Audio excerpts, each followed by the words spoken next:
And away we go. Here we go. We're going to continue what we've been doing on a weekly basis. We're going to be doing the white-collar crime aspect of this week. You may notice that this week is Chapter 17 again, cybercrime. We cover it in 2 weeks. We will doobie. That sounds like a song from the 50s. What I meant is we will be doing some cybercrime later, but for now we're going to take up what has now become a weekly aspect where we cover 1 or 2 white-collar criminal statutes. And today we're going to do the fcpa. There you go. The fcpa stands for Foreign Corrupt Practices Act. Let's see what this is all about. For one thing, what this is about is it was a law that came as a result of the Watergate scandal back in the 70s under the Nixon administration. And part of the Watergate scandal found not just the Watergate crime itself, where the break-in occurred at the Democratic offices, but by the Republican Party, to bring up old dirty dishes. But what was discovered during the course of the Watergate scandal was that certain U.S. corporations, particularly publicly held corporations, traded on the New York Stock Exchange, American Stock Exchange, things like that, these U.S. corporations had slush funds, as you see the title there, which had money set aside off the books. The money was hidden in a bank account, legitimately, shouldn't say legitimately, hidden in a bank account. Banks knew about it. They weren't putting it in piggy banks in an office somewhere. The slush funds were just not recorded on the books and records of the company. And these particular slush funds, these were monies that were used to pay certain foreign officials, foreign politicians, foreign government officials, bribes in order to get certain economic advantages in the marketplace in a foreign country. For example, a company might take money from the slush fund and give it to a foreign official and say, hey, award us the contract for building the bridge in your country, and here's some extra money for you, and and just make sure we win the award. So that slush fund was a bribe to a foreign official, giving the company an unfair advantage that other companies, if they didn't pay such a similar bribe or bid for that way, then they didn't get awarded the contract. So the FCPA came about from this discovery of what certain U.S. corporations were doing, and they basically said, hey, you can't do that. You can't, and by the fact that it's with slush funds, you're going to see later when we get into certain details of the law why that's important, that this is what happened in the law was a result of this. You'll see how that plays in, the fact that these were monies kept off the books. So the FCPA is a law that is basically anti-bribery in foreign countries by U.S. companies. That's an overview. We will get into the details, but it's an anti-bribery law for U.S. companies in foreign countries, and we'll do FX, meaning foreign countries. The reason, there's many reasons why we studied here, but one of the reasons why we study it in this class is because it happens to be that of white-collar crime statutes, the U.S. government has been reaping in huge monetary settlements based on this law, based on the penalties that the law allows the U.S. government to administer for wrongdoers, companies that violate the law. And these huge settlements have made the U.S. quite a bit of money. Let's take a look. First of all, before we take a look at one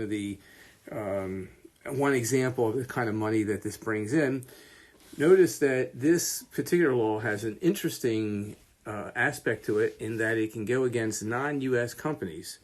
So the penalties and the law can be administered not only against U.S. publicly held companies, but against non-U.S. companies. And we're going to find out why. So right now, I'd just like to whet your appetite by saying, that's pretty interesting. How is it that the United States has jurisdiction over a company that doesn't even do, well, maybe they do business here, but it's not a U.S. company. How does the United States get jurisdiction in this way? So I'll leave that open, and when you get to it, you'll discover, along with everybody else, how that happens. Okay, so one of the reasons for the large penalties is because it's not just against U.S. publicly held traded companies, but against some certain non-U.S. companies.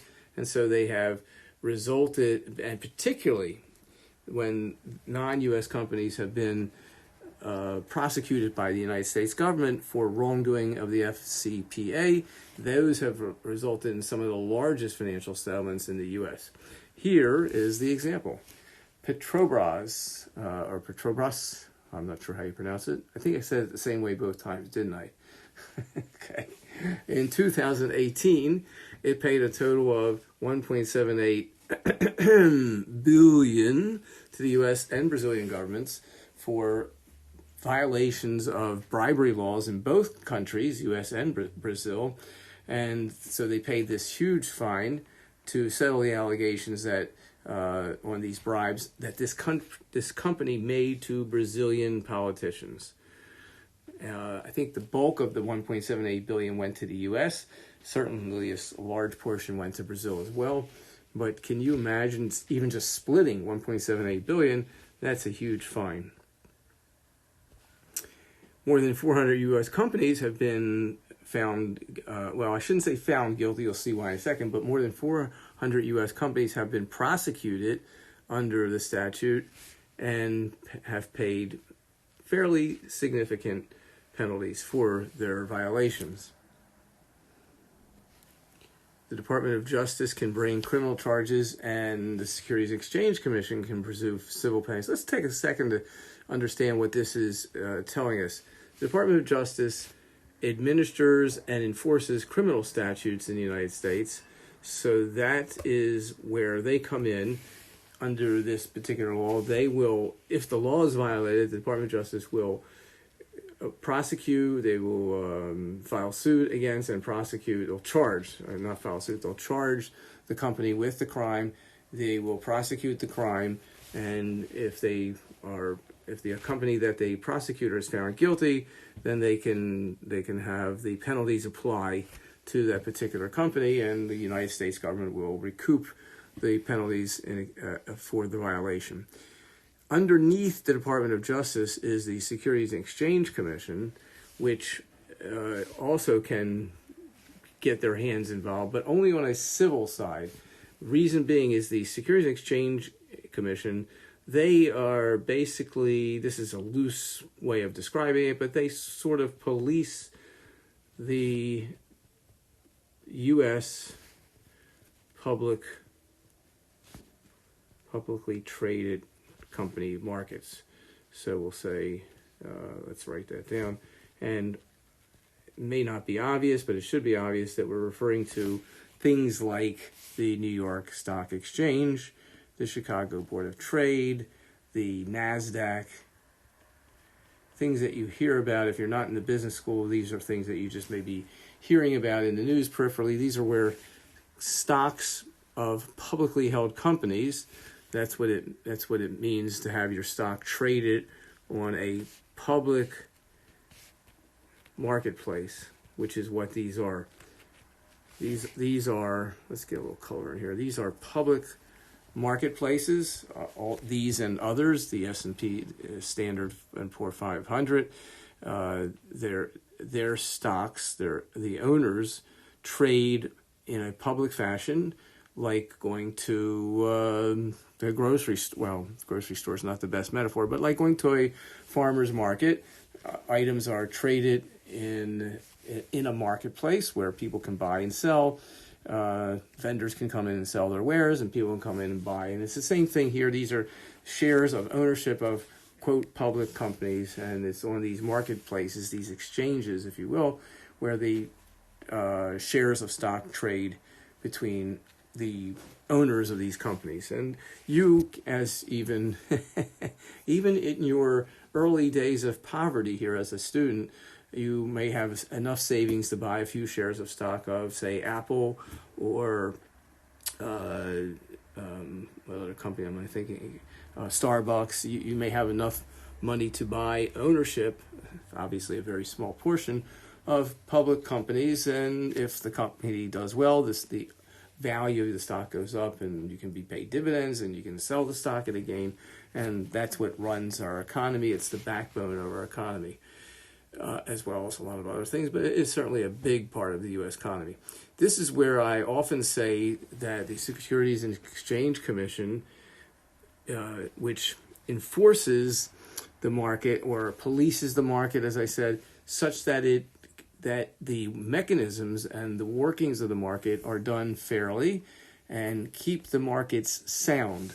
Sound meaning that the markets are traded in a way that's fair to the people who are trading their markets. The SEC does everything it can to avoid fraud on the market, to make sure that the companies that are being traded are presenting their financial statements in a truthful manner. We'll have part of our course later on about that. But the job of the SEC is to make sure our markets stay safe and they stay fair. And it's one of the backbones of our country's robust economy, because people from all over the world well, that's the wrong color for that. The right color for that is green, so let's change that color. People from all over the world, including the United States, put money into the markets because the SEC, or people can rely on the Securities and Exchange Commission to keep things fair. And I was going to say, and this is the right segue at this point, that at this point in time, usually I tell most classes the following, and I don't do this because it's come up in the upcoming election. This is something that I've done anyway, which is to espouse that one of the things that makes the USA great is the fact that here in the United States, we have something that happens every 4 years, and that is we have a presidential election whereby it's possible that one particular party, say Democrats, may yield their power to another particular party. And let's do a different color for that one. We'll call this Party B. So we have the ability every 4 years in the United States to have an exchange of power such that the outlook of the country changes from liberal to conservative, or conservative to liberal, or centrist to left of centrist. It can happen every 4 years, and it does happen. Sometimes it only happens every 8 years where the actual transfer of power occurs, but the transfer of power occurs in these presidential elections. And what makes America great and makes the market safe is that when this happens, it happens very peacefully. In the past 100 to 150 years, there are few countries in the world that can say that they have a transfer of power in their government without political upheaval in their economy, the marketplace, and the safety of people. The United States has had this happen every 4 years without stop since basically 1781, I think it was. And this is one of the things that makes the American economy great, because our marketplaces, along with the SEC minding the store, our marketplaces are very safe for outsiders to put their money in. And so huge amounts of money come to the United States from all over the world, and it helps drive our economy. It'll be interesting to see, having said all this, how things go in the upcoming election. So hang on to your hats and we'll see how it goes.